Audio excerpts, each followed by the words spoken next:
Hello, everyone. So I think as it's 1:02, it would be a good time to start. Thank you for everyone joining us. I'm Ben Rule, and I'm a partner at Finerva. And so we are a company who looks to support fast-growing businesses, entrepreneurial businesses grow quickly, and we do that through providing accountancy and advisory services. And a key thing that we're very aware of with all of those businesses is how important leadership styles are to those businesses surviving, how they deal with the team and how they deal with developing their strategy and implementing it. And I think it's probably been said a lot of times this year that 2020 has presented a huge number of challenges for leadership. And we just felt, given that we're in December at the moment, this is an excellent chance just to take a look back at 2020 and reflect on that, and then also have a bit of a think about what could be needed for 2021. 2021 isn't going to be plain sailing. There's quite a few challenges. So I think it's really important for leaders to be thinking about what they want to be doing with their leadership style as we enter the new year. So to inform those discussions, we have two fantastic guest speakers today. We have Jeremy Blaine from Performance Works and Nicola Forbes-Taylor from NFT Consulting. So I'd like to just very quickly pass over to both of them to give a short intro on them and kind of their experience of leadership. So Jeremy, maybe if we come over to you first of all, it'd be great to hear from you. Thanks very much, Ben, and it's great to be joining today. I am the CEO of Performance Works International, a company I set up 2 years ago, having worked in the corporate space in most global markets for the last sort of 25 years across B2B and B2C. I've set up new businesses and channels internationally as well as locally. And in fact, the way that I do business now as a leader has been informed by what has been a fairly remote working environment for me, I have to say, for the past sort of 15 years. So embracing these new ways of working for now. I moved back to the UK a couple of years ago from Singapore, where I'd been based for 7 years, setting up and growing a business over there. So understanding traditional Western style leadership and learning Eastern style leadership and pulling those together has been a great learning journey for me, and has really informed how I sort of stepped up and set up this business. Okay, thank you, Jeremy. And Nicola? Hi, thank you to Finerva for welcoming me along. And for having me as part of the panel today. My leadership journey has been one of sales and commercial via HR and organisational change, into leading my own consultancy and working with some key clients. Now I work with Open Blend as well, who I'll mention later. But my journey has been one of being able to see different styles of leadership and the different operational and also psychological contract that we have. And I work with founders and CEOs and their leadership teams to have really trust-based psychological contracts. Trust-based relationships is what I talk about a lot, and creating ecosystems where people thrive. And by that I mean everything that needs to come together in terms of the culture, the systems, the infrastructure, lots of stuff that I think Jeremy and I both have in common, and hopefully you'll bring lots of richness to this discussion, but to bring that all together so that you get results for your growing startup. And in the last 5 to 10 years, I've been working more exclusively in the startup and scale-up space. And I also have a HR development program that I've founded and launched for HR people, particularly in that space, who need to be more commercial and strategic. So looking forward to the discussion. Fantastic. Well, thank you very much to both of you joining and bringing all of that experience to the conversation today. It'll be really interesting to hear your thoughts. And so the broad structure of the conversation we're going to have today, and obviously there'll be a natural flow to it, but the 3 themes that we'd like to try and cover off will be around what has COVID and remote working shown about leadership during 2020, and how has that leadership survived, and how has it done well? And then moving that forwards, what are the key trends that we've seen as we're moving out of 2020 into 2021, and what's COVID-19 showed us about leadership, and what do people want from their leaders?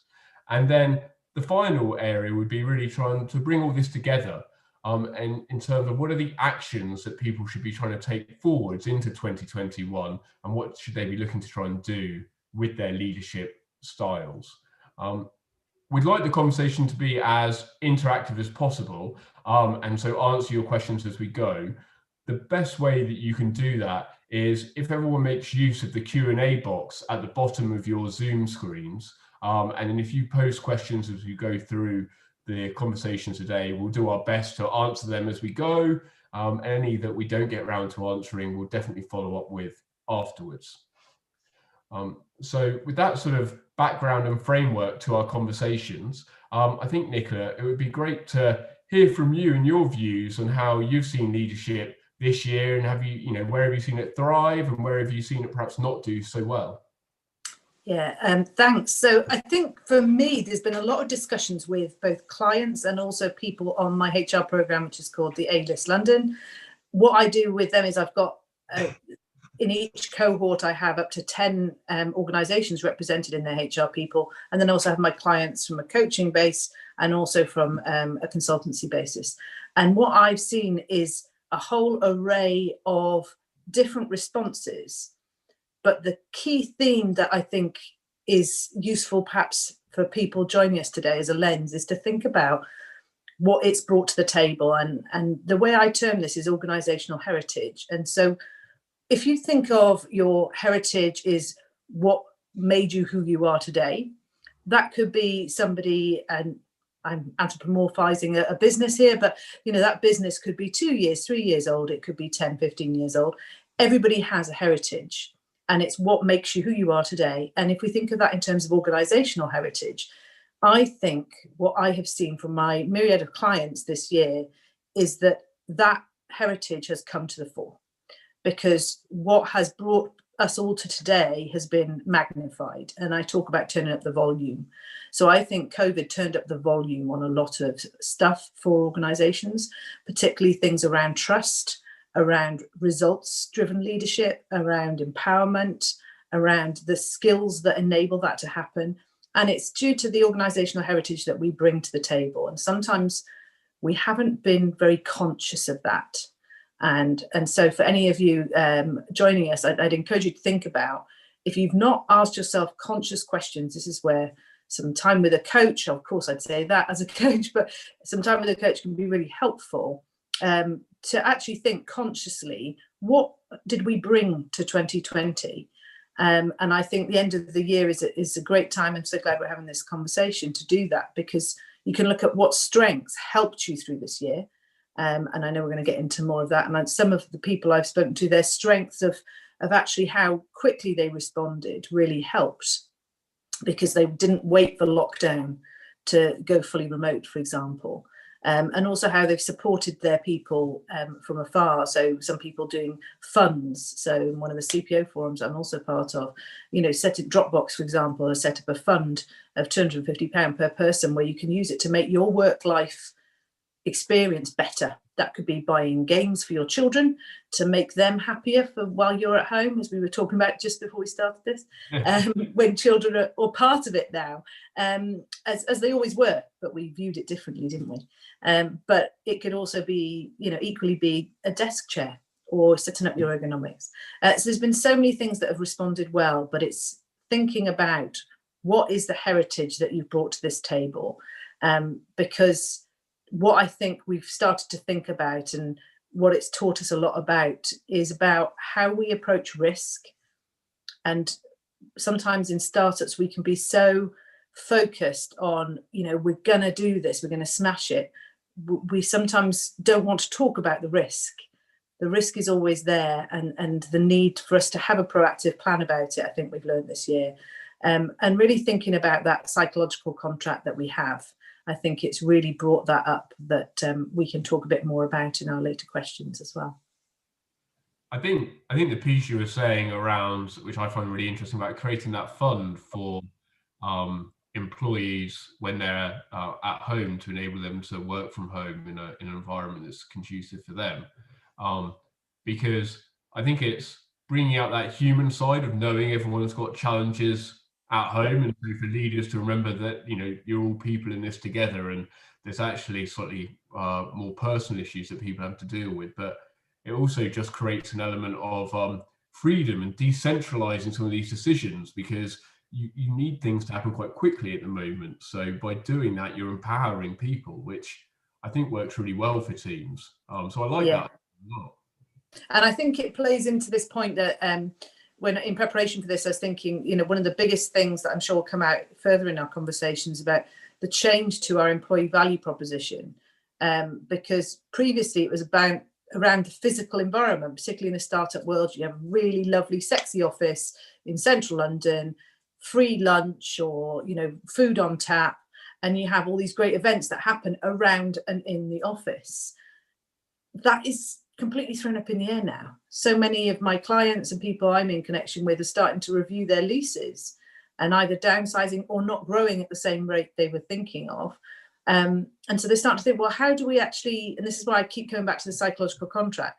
People work because they can, for an organization, because they connect with it. And that type of connection, I think, is, I know Jeremy's going to talk a lot about all the ambiguity that we navigate, but it's really throwing a lot of that into question, that what we thought we were. I mean, I've joined an organization through lockdown. I imagine lots of companies have grown through lockdown in some way or another, in different shapes and forms. But when people on board remotely, that's a very different experience. And how and where we put our funds to engage our workforce is, I think, a very interesting question going forward.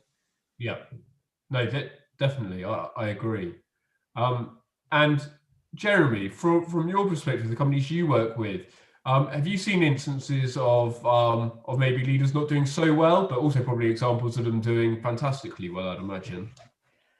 Oh yes, Ben. Oh yes. I as a CEO, I work with leaders and organizations in the area of business transformation, be that digital, workforce, ways of working, all of the things that are hitting us, which hit before the pandemic. And we have to add a bit of context to this question around thriving or diving by a piece of research that Small Business Genius did at the beginning of this year that showed that 44% of global companies didn't even allow remote working. Is that genius you, Jeremy? But no, actually, unfortunately not.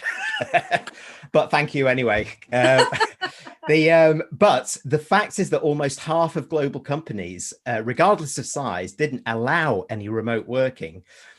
Has given me the view of many of the organizations I work with in rather black and white terms. The enlightened leaders are looking at this as an opportunity and possibilities ahead, whereas the more traditional leaders can't wait to get back to normal, in inverted commas. And for me, that's a very dangerous mindset, because the normal that is really what there is in some businesses I work with, something I call 20th century thinking, where the more enlightened is 21st century thinking and thinking about possibilities. However, we have to put this in further context of that many organizations are balancing business survival and stability with these new ways of operating and the human touch, which has really come into play. And as Nicola has said, and many of these things, the human center of our organizations has come into stark focus. So those leaders that have done particularly well have generally been the ones that have embraced new ways of working already, have made progress in transforming their business, and have started to think about how their people can operate differently. And Ben, you mentioned the word empowerment. And this is what we're seeing from a more enlightened business and leadership perspective. We're ushering in, and we're seeing that being ushered in, the age of empowerment, which is almost like kind of curating leadership across the organizational business. However, I have to say that some leaders that I've seen, and I work with MNCs right through to startups, some have literally thrown a bunch of spaghetti at the wall and saw what stuck. And if you look at, one great business in I don't know if great's the right word, one business in the UK that was quite famous early on with this was Britannia Hotels, you might remember, in their treatment of their people when it hit, and their will to start looking at costs. Their short-term survival trumped how they dealt with people. And it proved to be a really key turning point for them from an employer branding point of view. And then they made the same mistake again with their Pontins holiday parks, which we couldn't get cleaners for because nobody had joined their business. Whereas others have started to embrace this and think differently. So traditional businesses, big ones like McKinsey, DBS Bank in Asia, thinking about how, for example, in McKinsey, how consultants now work differently and remotely. And if we go right down to startup level, even at startup level, more agile business, a company in Manchester called Your Flock, which specializes in organizational culture. The leader there, Michal, he looked at the organization and he said, you know, what we can do here is very quickly turn this around to look at teams, how remote teams are working together, how culture can help underpin a new level of collaboration and communication. And fast forward 9 months since he did that, they've now secured more funding and more investment and been named one of the top 5 tech businesses in the Northwest. So they got something right there. That's very interesting. And then I also noticed the point you said at the beginning about obviously with all the remote working, and it made me think about where we're at with Finerva, where as a company, we're taking decisions without even knowing it was, let's say, us taking a leadership decision, but over the equipment that we bought our team in terms of laptops and the cloud-based SaaS services we used as well. And we had all this wonderful tools for remote working, but in many instances, we still had a lot of our core team in the office, most days up in London. And so we'd sort of done half the decision or half the leadership decision making, but we never fully followed through and adopted the remote working. And I think it was only through us then making some quick decisions at the start of 2020. And then suddenly we realized just that how we could really benefit from adopting some of the decisions we put in earlier on, but perhaps hadn't fully implemented. It's interesting, Ben, if I could comment on that, because that's what I've seen with lots of my clients in particular. So working in the startup space, I've been working with people like Confido at the end of last year and into this year. And they made a decision very, very early to say to everybody, just work from home, like literally everyone. And they made that happen. And it's because their heritage to this, to go back to my term of the organizational heritage, is that they did a lot around remote working. What it brought into relief for them, as I'm sure it brings into relief for everybody, is this question of, are we really confident that people are working? I mean, the CEO of Cloudflare said very famously earlier in the year, this is the single largest work from home experiment in history. And that's what this has been. And it brings into question this, you know, how do we do this? And how do we make this work? Because it's been more by exception or as an agreement on certain days. We haven't had this purely focused remote working before. It's such an interesting opportunity, like you say, Jeremy, to have. If I may add one point into this, I did some research at the beginning of this year with Joe Pelessier, who is also on this session with us.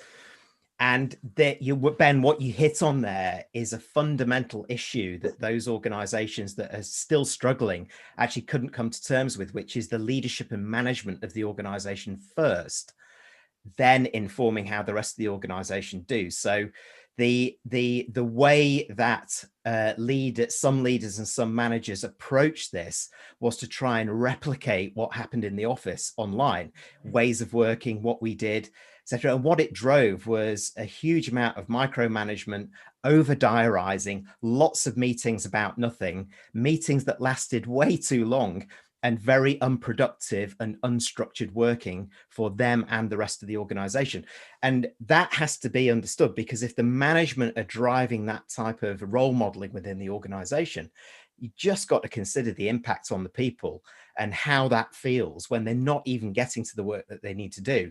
So those organizations like yours that found a way quickly through that, suddenly you understand what is the most appropriate technologies that really enable this, rather than overwhelming them with it, but also how do we structure our work differently? So techniques like some of you may know, like the Pomodoro technique, which really is more like asynchronous working rather than the traditional synchronous working that we use in the workplace.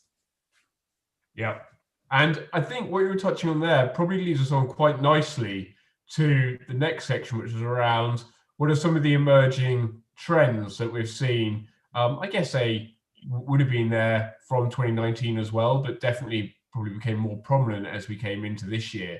And on that, I know you've written an excellent white paper on this, Jeremy, which you have very kindly made available to everyone on this call free of charge. And we're going to send that round to everyone after this. But it would be great to hear some of your key findings from that, and then also get some views from Nicola just after that. Yeah, and thanks for that, and for sure. And just, it comes with a bit of a warning. It's a little bit of a monster, this white paper. So grab a very strong coffee or a strong drink of your choice as you're going through it. And it is designed to sort of dip in and out. But I will try and headline some of the things coming out. And this is literally launched in the last 10 days. We studied what were the emerging leadership traits and skills which would inform how business of all shapes and sizes should be led from 2021 moving forward from what we've learned this year. And the big finding that we came out is the rise through this year of purpose-driven, human-centered leadership, which is more focused on the communities internally and externally than it has been in ever before. And that is in the context of 4 key challenges that came out of this from the leaders who responded to the survey. Now, this survey, by the way, was done worldwide across 27 countries, almost 2,000 survey inputs, and a series of interviews with business leaders to try and bring in what was happening elsewhere. The top 4 challenges for leaders as they saw it, moving through this year into next year: navigating constant change. We all know that one.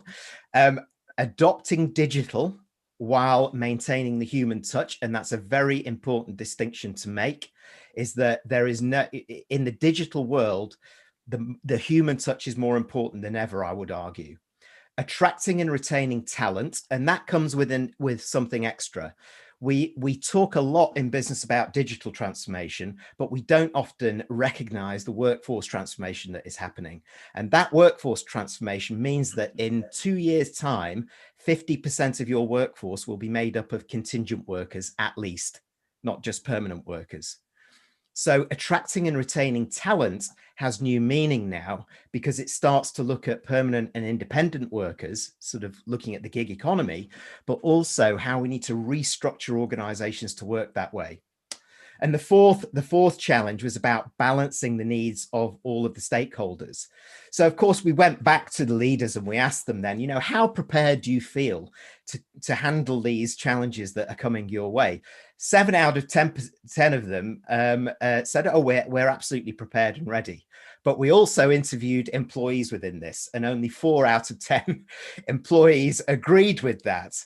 And when we went into the detail, something very interesting is emerging in modern day businesses, is there is a perceived and sometimes real closing of the capability gap when it comes to leaders and the rest of the organization.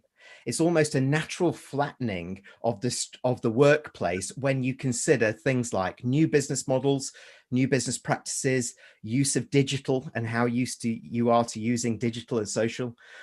This age of empowerment, as you were talking about before, Ben, and collaboration globally online rather than just within a 30-mile radius potentially of where your office is.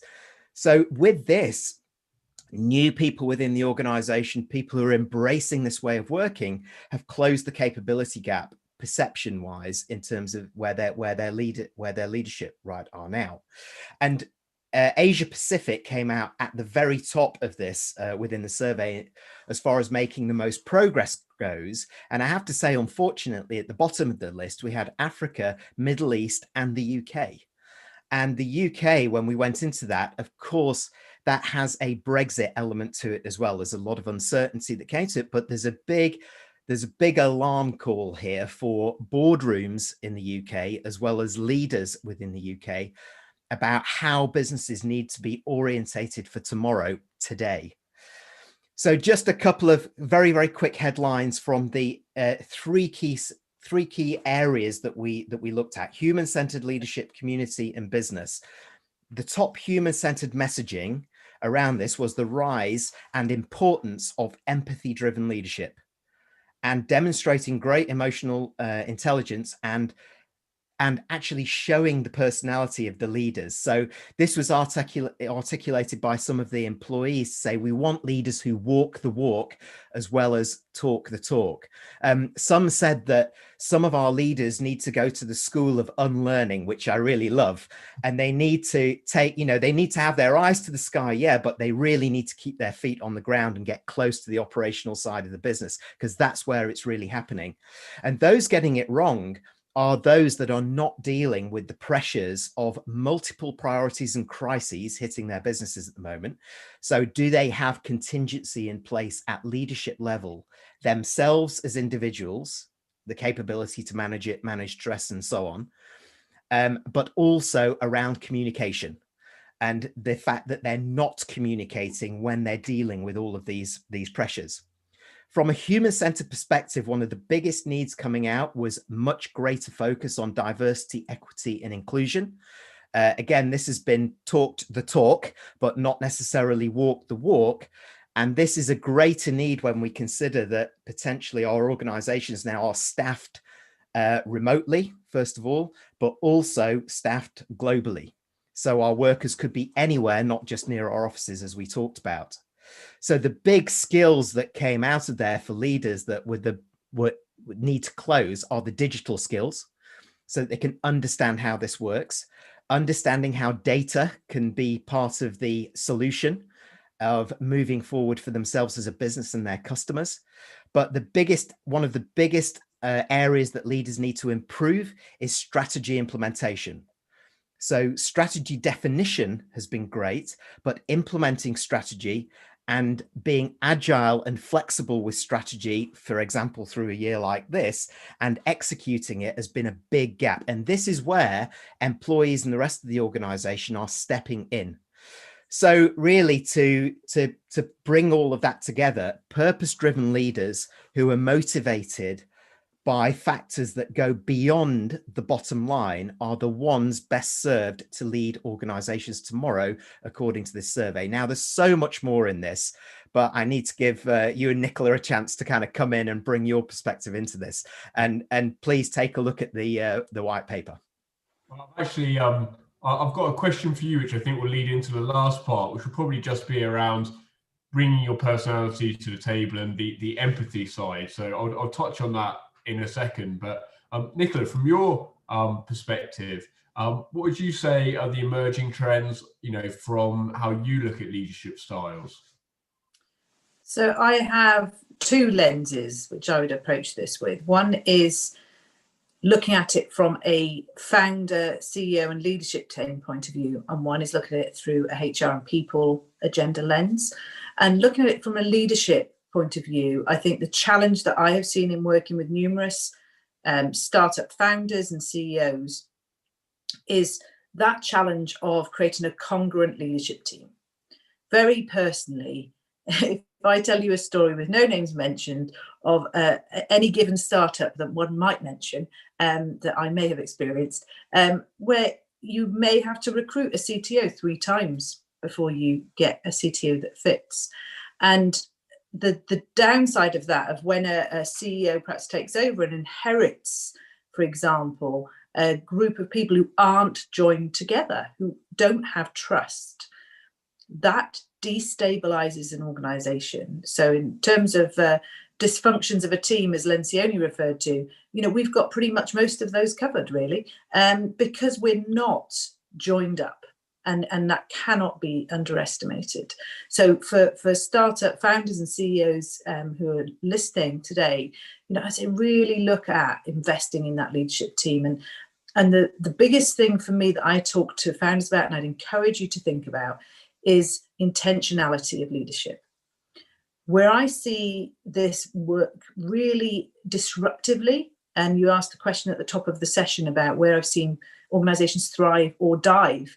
And I've seen organizations really struggle and lose disproportionate amounts of time, which are ridiculously expensive on the C-suite, is where we have not been intentional about leadership, and we bring in people with leadership styles that clash. They clash with the organizational purpose and style and intention and values. But because we haven't been intentional about it, we've missed it. And then we take the hit of it, and actually it sets us back, and it often sets back our tech roadmap. It'll set back our people roadmap because it damages our glass door, our reputation, our internal morale. It has wide-reaching impacts. So that intentionality of what leadership is, and the question I ask when I'm speaking to CEOs who are interested in me coming and working for them is, I say, what is your leadership style? And the amount of silence I get back is quite telling. And then I ask, how would you describe the leadership style of your team? And then a follow-up question is, what would you like? What would be a great leadership style to have here? If those don't feel like punchy questions for you, I challenge you to think about the fact that they have huge impact. That if we are intentional about our leadership, it has a huge impact. The other lens I said I would talk about is from a Hrm People Agenda. So as a C-suite HR leader myself, and also I develop HR people to be more commercial and strategic at that top table, then I would consider, how have you engaged with the right level of insight and capability in that Hrm People Agenda? If you don't currently have it in your organization, how can you bring it in? If, as Ben, you and Joe have shared with us, perhaps people on the call are quite early stage in their growth as a business. I'm sure you will get to later stages very, very soon. But at that early stage, it's understandable that you may invest in a junior level person from an operational perspective. I would advise bringing in a senior HR consultant on a project basis or some kind of gig basis to help you with that foresight.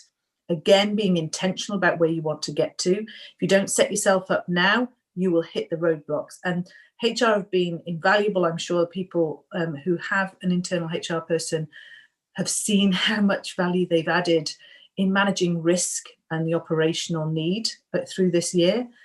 But the foresight and the strategic planning, that may not have been where they were at, depending on the level of the person, the experience of the person that you had. So think about how you can bring that into your leadership team thinking, your strategy planning, and also how you approach leading your organization. If not on a permanent basis, bring that in, because that will help you think of other lenses that you need to think of, and that leads into performance management.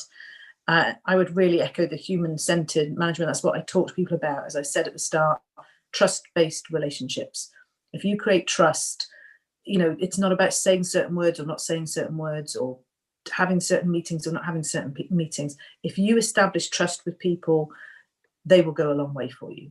And that, to me, comes from intentional, empowering, human-centered leadership.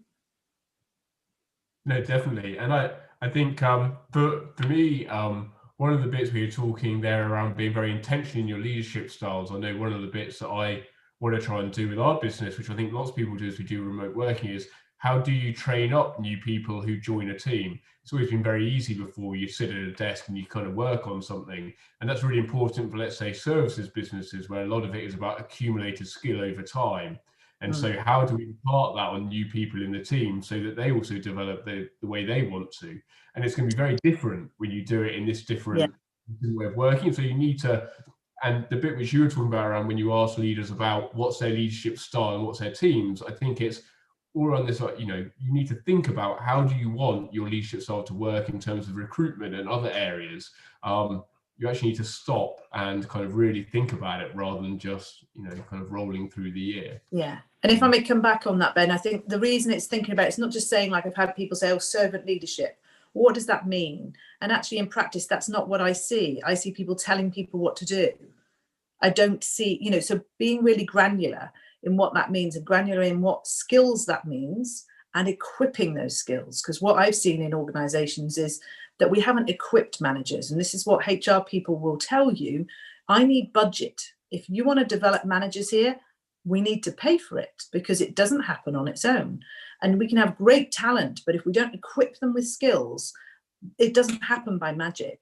And there's some great tech out there. I work with a company called OpenBlend some of the time, and they have an amazing offering that is about connecting people, and it works fantastically remotely.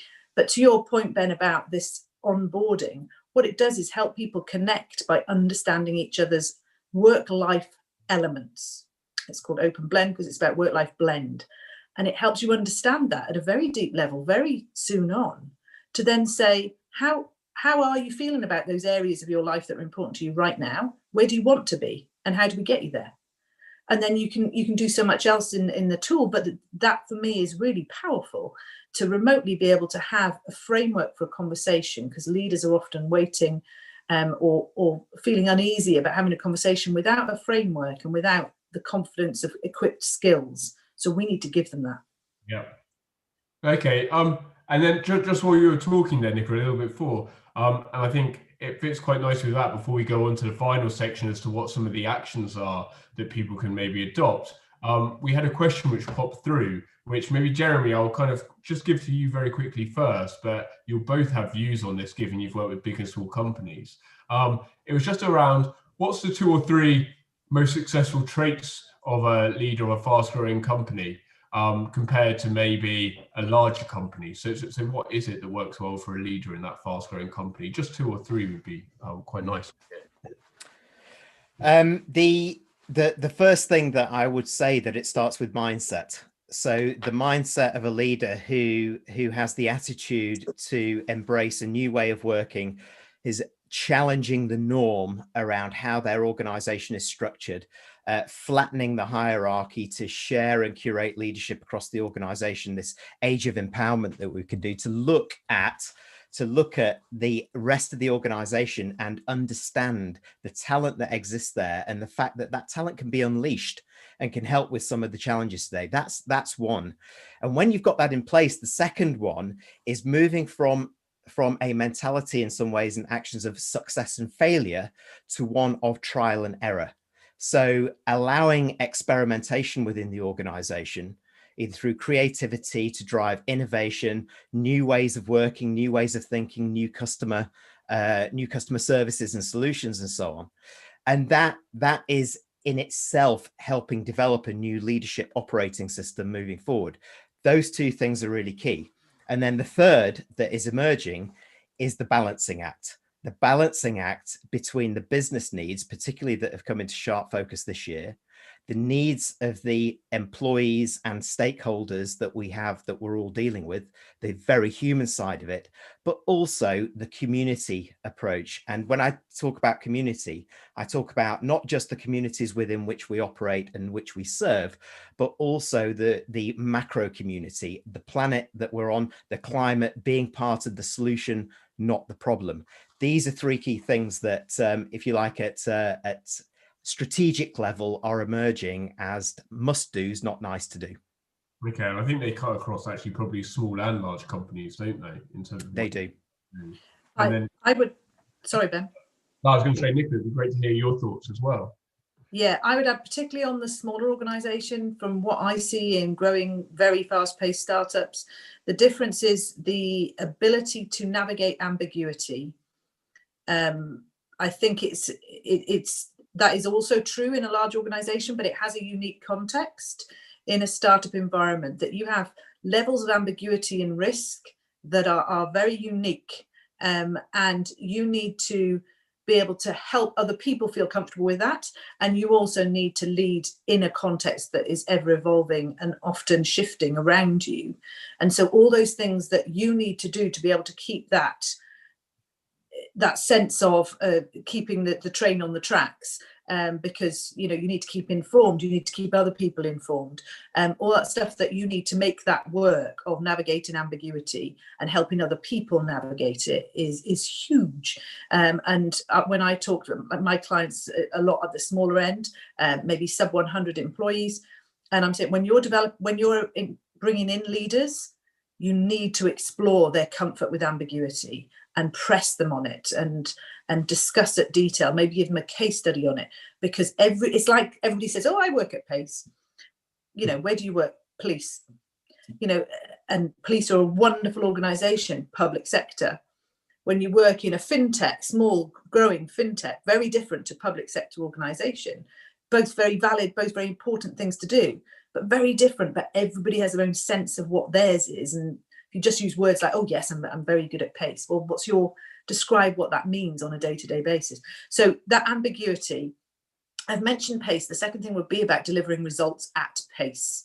I think, again, because of the unique context compared to in larger organizations, I was often asked to slow down when I was in larger organizations. And I think that's why I fit in a smaller organization, because I just get frustrated. I'm like, just JFDI, come on, guys. Like, why are we, so for me, this fits, this size of organization.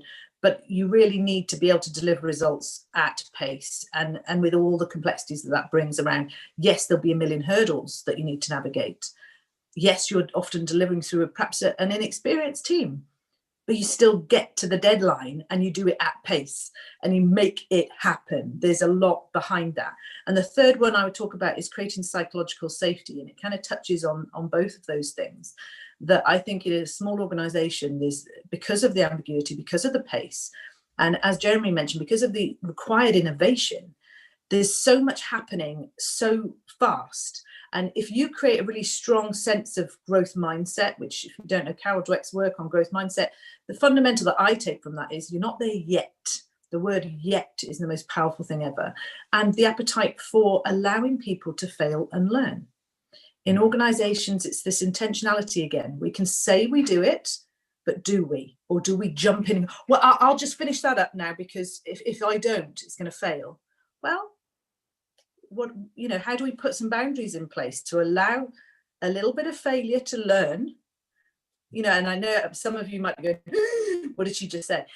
But some of that is about this ability to create psychological safety, because if we never allow people to fully own, and some of that means some balls being dropped within parameters, then they don't have full psychological safety, and they will hold back from suggesting innovation and creativity, because they will go back into a place that is safer rather than taking risk, which is what drives achievement, as you guys all know, in a growing business. Yeah, I really like that idea of allowing people to take risks and fail slightly. And then I think, just very quickly for me, I think, because this will lead on to our final question, I'm conscious we've got 15 minutes left here.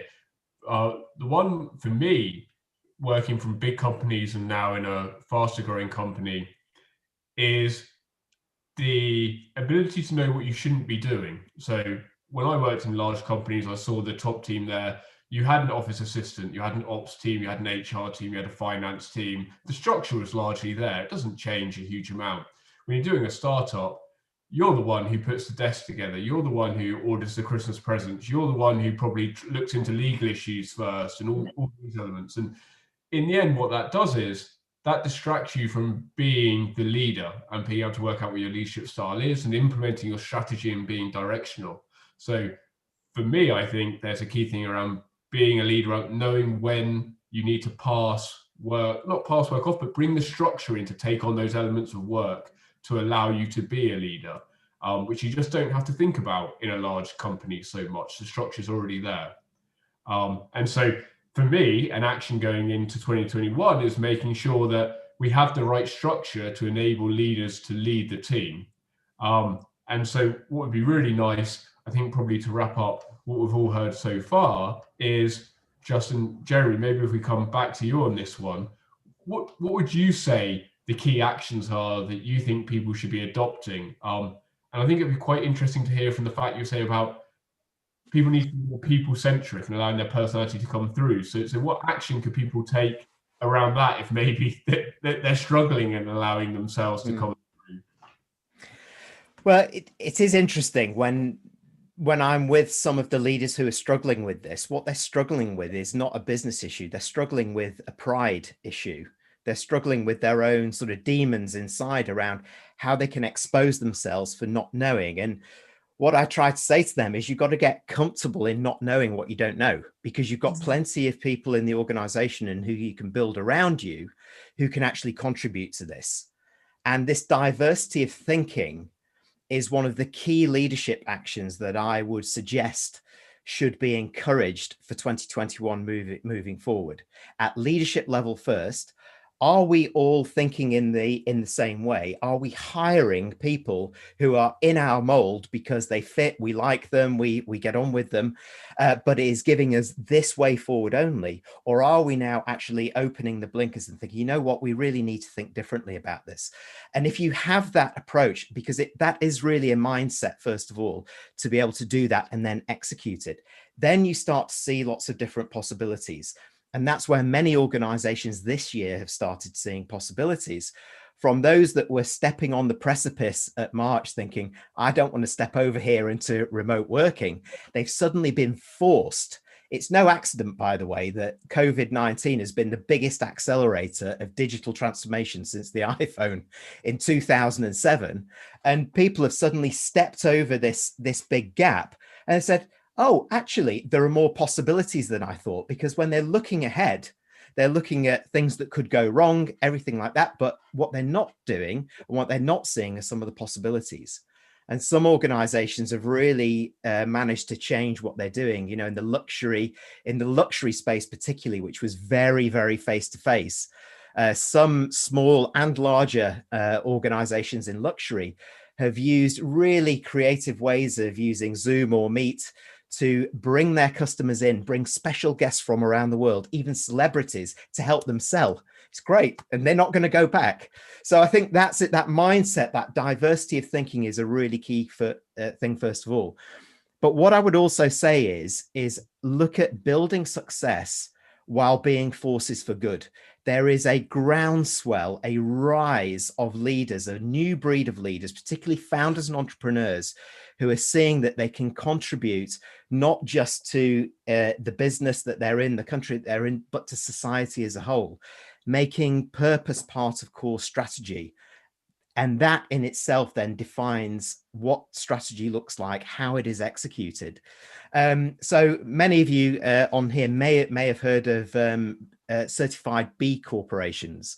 I seem to remember when I was in business, the whole leadership was about, you know, if we can prove that we're ISO certified from a process point of view, we're on the way to success. Now it's about being certified B Corp, which are new kinds of businesses that balance purpose with profit. They're legally required to consider the impact of any business decision on workers, customers, suppliers, community, and the environment. And there's a community of leaders that are really buying into this. So a small UK company called Cotswold Fair, their CEO, Paul Hargreaves, for example, you can go online and Google him and connect on LinkedIn. He loves to talk about this. He is using words like capitalism is on its way out. We need to think about being prepared to do things differently in business.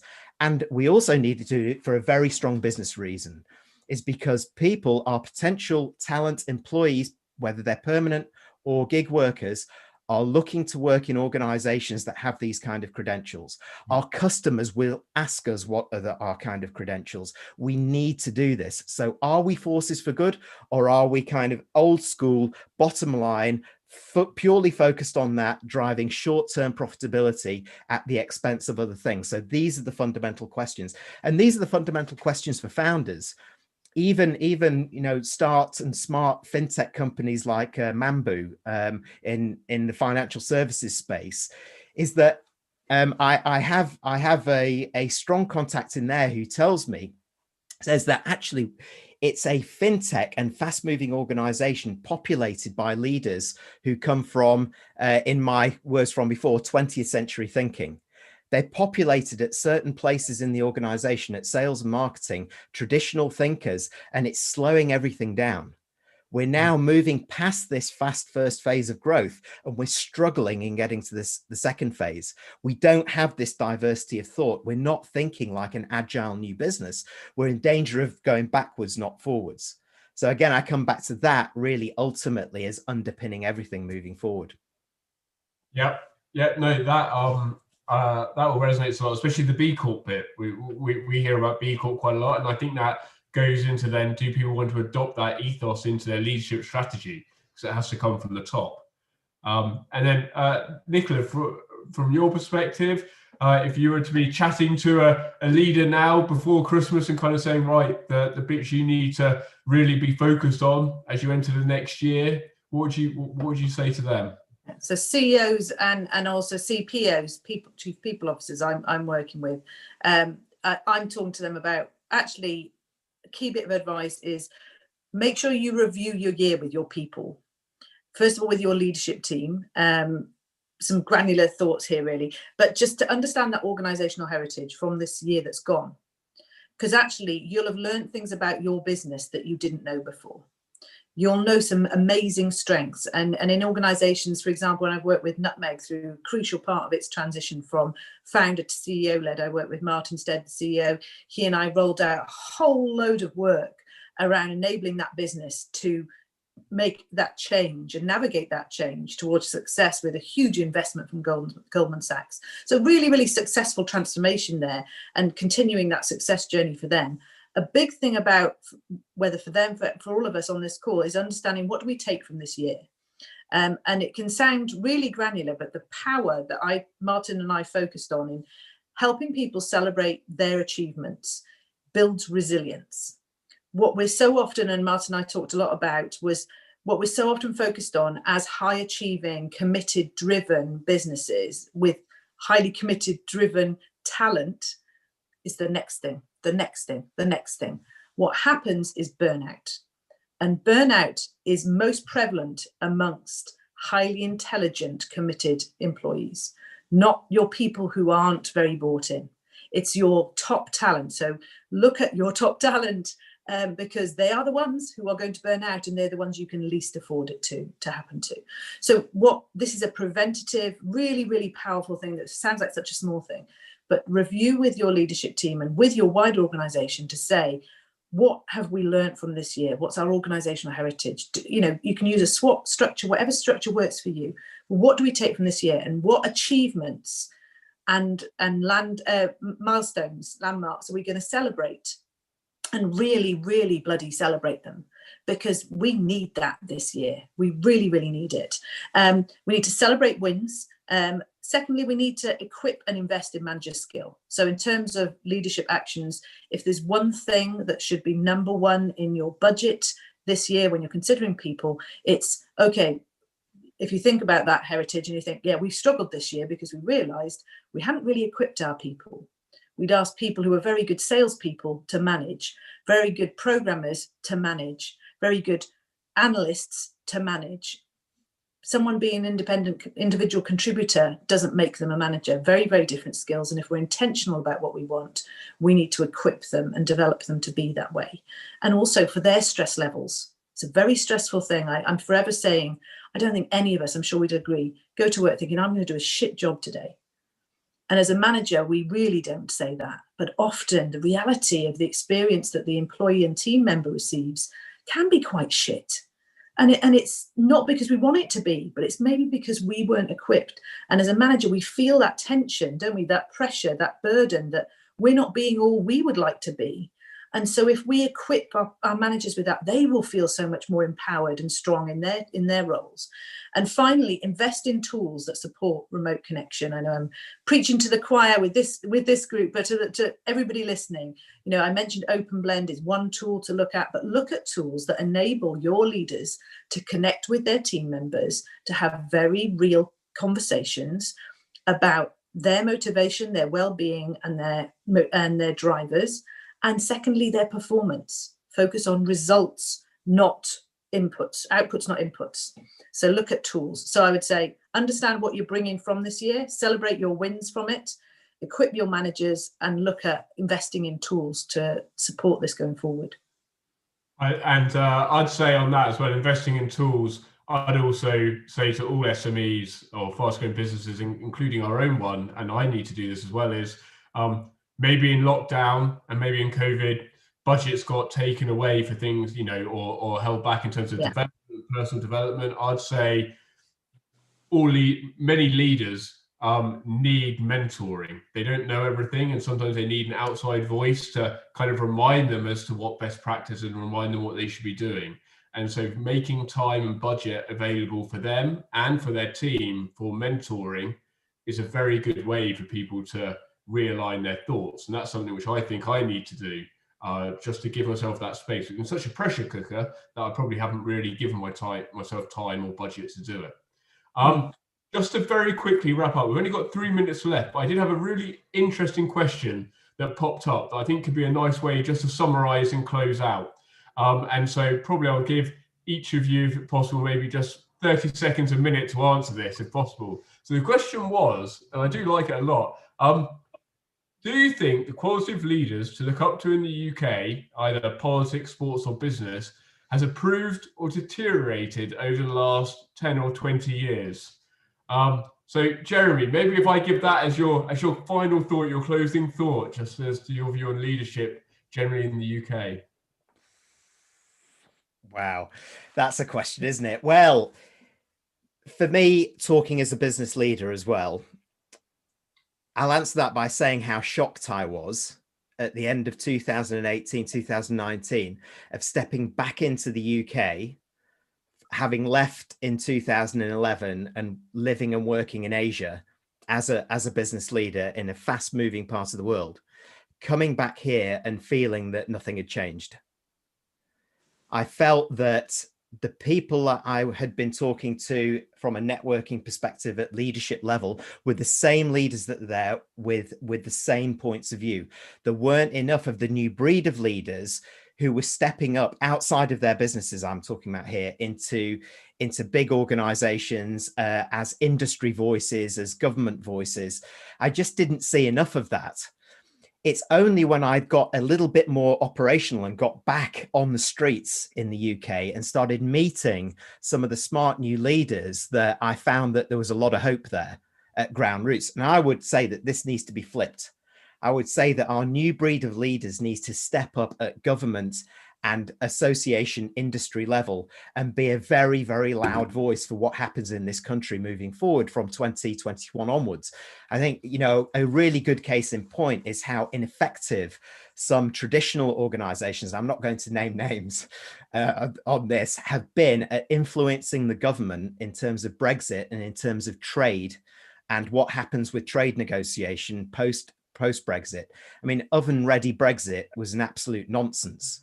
And while the business voice was, we need to see this moving forward, we need to keep borders open, etc., there wasn't enough in there of those new voices and the new entrepreneurs to say, you know, here's why, and here's why it's important for the next 10, 20, 30, 40 years.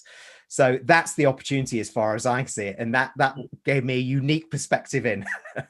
Dedicated to getting leaders to step up more is maybe what you've seen. And then Nicola, if I can give you a 15-second slot, would you say better or worse leadership over the last 10 or 20 years? My soundbite is, I have never seen so much hope as working with startups. Well, hope is a good place to be. What we do is, what I see day in, day out in working with startups is humans looking at each other as humans. Those traditional models around gender stereotyping, around role models, around how business gets done, I see ever so much hope. So please keep going, because we need more hope. Yeah, I agree. Well, on that very kind of upbeat note, I think this is a good chance to wrap up the webinar today. Jeremy, Nicola, thank you so much for coming on. Thank you. Thank you. Appreciated. Jeremy will share the white paper shortly after this.